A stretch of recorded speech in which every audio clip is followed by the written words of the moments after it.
Professionnel depuis 1995, le rugby est un sport de contact qui met les corps à rude épreuve. En plus de 20 ans, les joueurs se sont métamorphosés.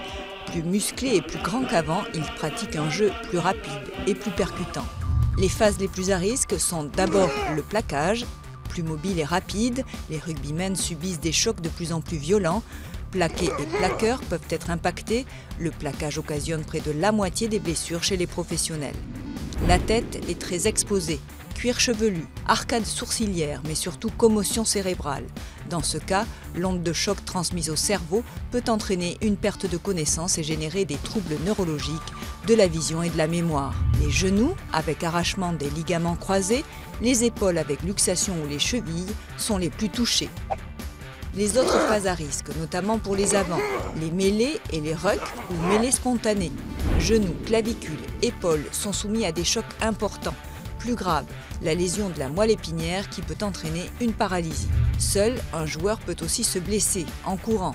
Il peut se déchirer les ischio-jambiers ou bien s'arracher les ligaments du genou ou de la cheville. Pour limiter les risques de blessures, la préparation physique est essentielle afin d'obtenir une musculature adéquate qui permet d'encaisser les chocs, notamment lors de la mêlée.